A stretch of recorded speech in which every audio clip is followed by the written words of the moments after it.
Intermittent fasting is something which has a heck of a lot of attention right now, with people using it for a variety of reasons. Some people claim it helps to improve your metabolism, others suggest it can help you to live longer, while others say it's the best diet to lose weight. And if you search online, you'll be sure you can find an article that says something to this effect, with heaps of personal testimonials that agree with it. There was a study I saw which grabbed my interest because it was looking at the effects of intermittent fasting on weight loss compared to following a classic eating schedule. Now, many studies in the past have done something similar, but there was something special about this one, and it made it a much stronger and more reliable study than previous ones. So I was super excited to read the results. In this episode, we'll dive into this, and by the end, you'll know whether intermittent fasting has greater benefits for weight loss, and whether it's something that you should follow.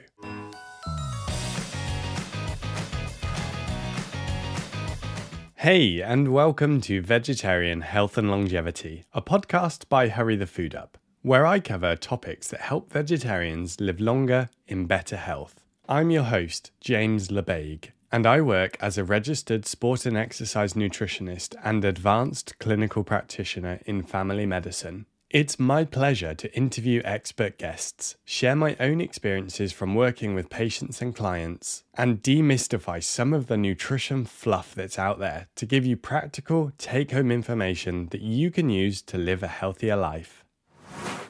Intermittent fasting has various names and definitions, and there's not an industry standard definition of it. You may also hear the umbrella group of time-restricted eating used, which, as the name suggests, simply means eating within a defined period of time and not at any other. The windows of eating vary too, with some protocols suggesting a 6-hour eating window, for example 6 a.m. to 12 p.m, and others suggesting a 12-hour window, like 7 a.m. until 7 p.m. Previous studies have tried to examine the effect of this time-restricted eating on weight loss, and the results have generally been positive and shown greater effects within the restriction group. However, there's a key problem with many of these studies which actually stop them from being that valid, and this is what a recent study addressed and corrected. The study that I'm talking about was called Effects of Isocaloric Time-Restricted Eating on Body Weight in Adults with Obesity, and it used a restricted eating protocol of 8 a.m. to 6 p.m,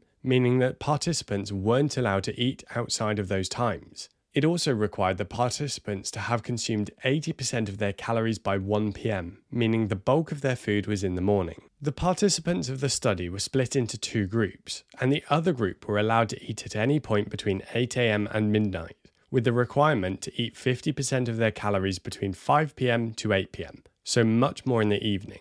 Over a 12-week period, the researchers tracked the participants' weight, which was the main aim of their investigation. At the start of the study, the researchers hypothesized that those in the time-restricted eating group would lose more weight than the usual eating pattern group, based on the findings from previous studies suggesting that the restricted groups usually lost more weight. On average, participants in the restricted group lost 2.3 kilograms of weight, and those in the normal pattern group lost 2.6 kilos, and there was no statistical difference between these, meaning that these two dietary protocols showed the same benefits for weight loss. This is super interesting and goes against the grain of previous research.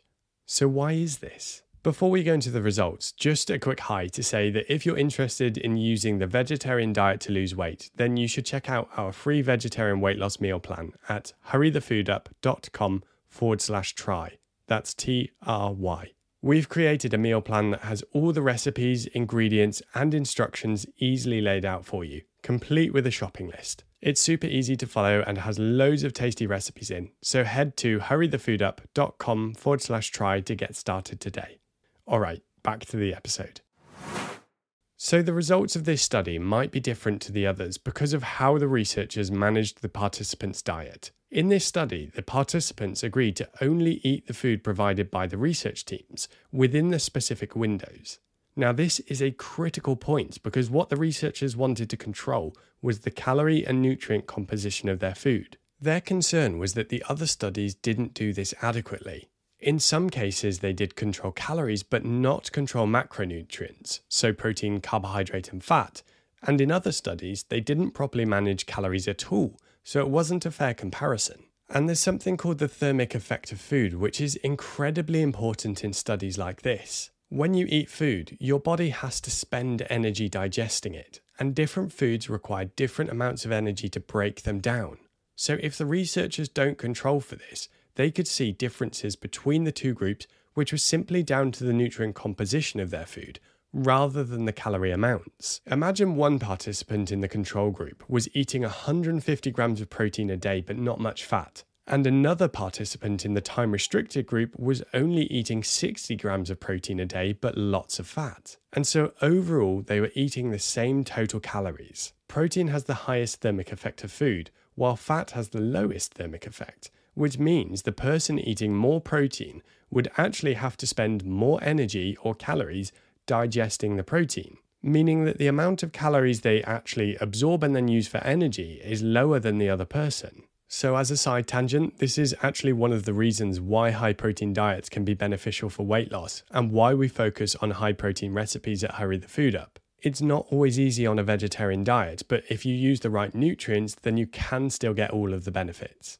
But in this study, the participants' diet was completely managed by a team of dietitians, and the participants reported excellent adherence to the dietary protocol. Overall, this is fantastic because it means that the weight loss effects should really hinge on either the calorie amounts or the dietary protocol. As I mentioned, in this study, there were no statistical differences in weight loss between the two groups, even though they followed different protocols. Because previous studies suggest that it's the protocol that matters, the researchers should have seen better weight loss results in the time-restricted eating group, but because they didn't, they concluded that it's the calories that matter and not the protocol. Now this is amazing, and it fits with the mantra that I follow and always suggest to people. So, take this with a pinch of salt if you want. I am biased and genuinely pleased to see these results because it confirms my way of thinking. But I always encourage people to follow the diet that suits them best, at least within reason. In my opinion, there just isn't enough research out there to show that any diet is superior to others when it comes to a pure weight loss point of view, when calories are adequately controlled. By that, I mean that you could follow intermittent fasting, or you could eat 3 meals a day and lose weight, as long as your portions and therefore your calories are correct. So really, it comes down to what diet is most sustainable for you.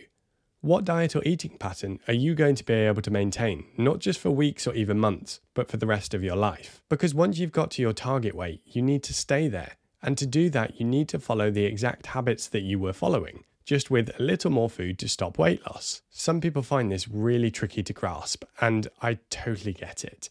There is so much good marketing out there, so many wonderful success stories for pretty much any diet, which means you can easily get sucked in and believe the hype. But the truth is that you can keep it really simple for weight loss. Find an eating plan that you enjoy, that works for you, and you feel that you could sustain for the rest of your life. If it feels too restrictive, you're having to use loads of willpower to sustain it, and you constantly feel hungry or tired, then it isn't for you. My personal recommendation is almost always to go down the more regular eating pattern of 3 meals a day with snacks if appropriate. From my experience with clients, I've seen much better adherence over the long term, coupled with better energy levels. But if that really doesn't work for you, or for example, you find that time-restricted eating helps you to control your calories while losing weight, then fair enough, you go for it. Just remember that it's not a magic bullet and you still need to manage your diet once you've hit your goal. So I hope you found this episode interesting and that it gave you some helpful info about time-restricted eating and weight loss. If you did find it useful, then please give the podcast a quick review on whatever platform you're listening on. It helps the podcast to spread to more like-minded people like you, and it'll only take a moment. Thanks so much, and we'll speak soon.